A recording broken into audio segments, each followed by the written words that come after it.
Yo, yo, yo, what is going on, guys? It is your boy, Scumpii, bringing you another Black Ops 2 gameplay commentary video on the map Slums, playing some Domination. And today, this is the 4th edition to the Call of Duty Career series that I started, and I'm usually not good at starting and finishing series, so I want to start and finish this one. I'm only going to have 2 more episodes after this one. This one is Modern Warfare 2, the prequels to it were pre-COD 4, COD 4, and World at War. So as you can see, the series is going in order, and I sort of get turned on here, but I don't know how.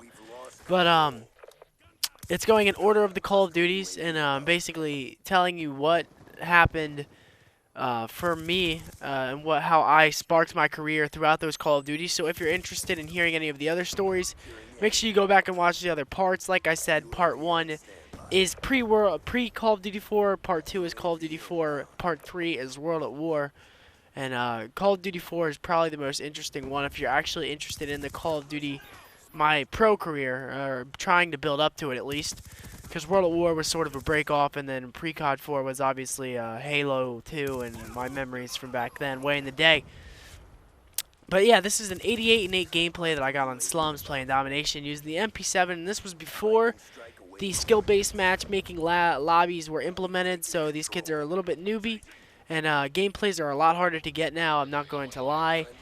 Playing against people that actually know what they're doing instead of public match newbies, I feel like I'm playing in a competitive match basically every single pub, which makes things a little bit difficult. And yeah, so let's get into the actual beef of the commentary, which is what happened in my Modern Warfare 2 Call of Duty Career. I think that you guys are going to enjoy this one. It's a beefy one. There's a lot of information that goes along with it and a lot of things that happen throughout the duration of Modern Warfare 2 for me and my professional career. And yeah, so enjoy. So let's start off talking a little bit about COD 4 in case you don't want to go watch the whole video. Basically, me, Bobby, Sin, and Dowie were a team, and we started to get into MLG at the end. We played TDM throughout the middle of the game, and towards the end of its lifespan, Call of Duty 4, that is, we started to play MLG. We weren't good. We played in PCOQs, didn't do well. I got dropped for being immature and raging a lot. So that's basically my summary of what happened in Call of Duty 4. That's the short summary. That's, you know, that's as bare minimum as I can get and still get information across. But so that's basically where Modern Warfare 2 picks up, because World at War, nobody really played it that I knew. Bobby didn't play it that much. I didn't play it with Bobby. And I know that there were a lot of people that played it in the GB scene, but not a lot of my friends from Call of Duty 4 played it, so I didn't really mess with it too much other than GBs. But in Modern Warfare 2, I was still unknown. I was still trying to move my way up and get known and get my name out there so that I would have the chance to compete alongside professional players and try and compete at the highest level that there was, which was obviously playing in PCOQs and playing in online tournaments at that point, and then trying to get into nationals. So basically, me and Bobby got reunited. Me and Bob were always really good friends. We went to a LAN in NJ Halo called NJ Halo. Or it was in New Jersey and it was called NJ Halo, excuse me. And we were complete fucking randoms. We showed up to this event in matching hoodies that said BFF with a heart on the front that had a SpongeBob and Patrick picture ironed on, skipping together. That's how gay we were. We got so gay with it. It was unreal. So that's basically sorry, what happened.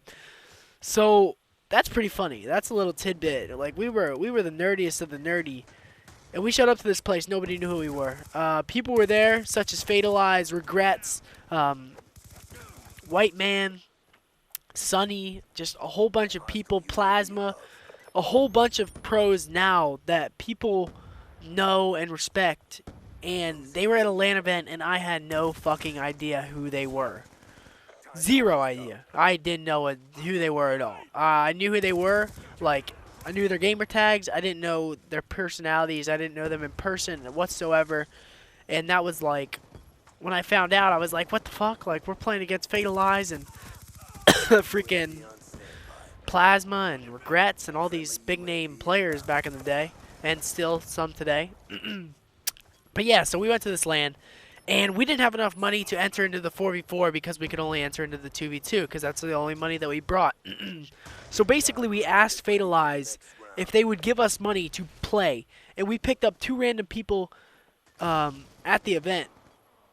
Literally, we picked up 2 random people at the event that were playing doubles, and we thought we were good because we played them in doubles, and they actually ended up beating us. So we ended up picking them up, and then fatalizing them paid about $5 to $10 for us to enter, so the prize pot would obviously bigger, so they could win. And they did this, and then we ended up beating them. Like, it's just crazy that they paid for us, and then we ended up beating them. You just can't even imagine how salty they were after that. So that was basically the start. That was the start that made my mom understand that I can actually make money off of this, doing this, which was great. That was what I needed. And after that, I got fortunate. I went home, and me and Bobby started a team with Snipers and Oxide, and we were kick ass, let me tell you. We were so good, but things didn't work out. Our personalities clashed, mine and Oxide's to be precise, and things just didn't work out. That happens a lot on teams. Personalities don't agree, and basically things just go downhill from there. You'll get in an argument, you'll rage at each other, and then things just break. You just break up. That's basically what happens when personalities don't match, and views inside of the game are just different. They oppose each other.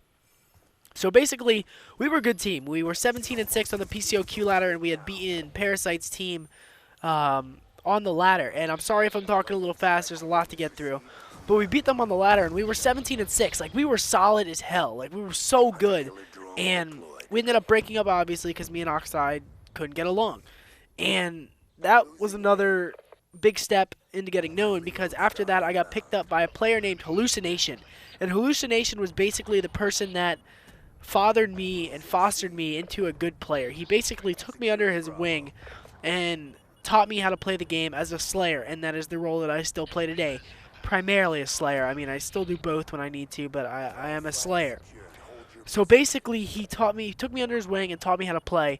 And it was me, him, Verm, and one other player. I think it was, I can't remember who it was, to be honest. It was somebody else. And we did work. We were really good. This also helped me get my name out there because we were playing top amateur teams, because Hallucination was the top amateur. Not yet discovered by the pros, but the top amateurs knew who he was. You could get in a scrim with them. After that, I ended up getting on a team with mainstream and Asian. And we were freaking sick. It was me, mainstream, Asian, and Striker. And we were filthy, dude. Like, we were so good. And again, things didn't work out. I was an immature little kid at the time, and I raged a lot, and that was basically the downfall of a lot of our teams. But I still got to where I am today, so that happened. I got dropped from that team as well.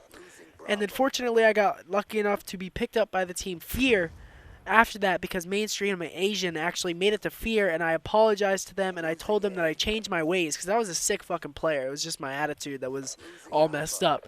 And they agreed to give me another chance, and I ended up doing well. I didn't rage as much. I really made sure I didn't rage as much to not mess up this opportunity. And I also had the chance to join Leverage at the time. It was either Leverage or Fear, and this is where I made the mistake. I joined Fear. It was all because of the big name. And Leverage was really the better team, but I didn't know who they were, so I was like, oh, these kids are fucking randoms. Like, I didn't even know who these kids were. And so I got picked up by Fear. And after that, it was me, Mainstream, Asian, and Moho, and we got along well. We did work. We weren't the best team in the world, and I would have been better off joining Leverage for the skill thing, but joining Fear got my name out there a lot. After this, I played in a custom with Rambo and Big Timer. I think I played them in doubles in an ICN, and I did really well against them. And Rambo actually sent me a message back after saying, you were really good, you have potential. And after that, basically, people started to know who I was. And then I started to play doubles with Stainville, and things just really started picking up for me. So I started playing with all these pro players, and that was just basically what happened. So that is it, guys. I hope you can, take in all that information and try and use it to the best of your advantage. Just sticking with teams, sticking with amateurs, even if they're, not your best friend. Other things like that. Just little lessons that you can be learned from all this. But I appreciate you guys watching my video. Thank you so much for 40K subs again. I hope that you guys have a great day. and take it easy. Peace.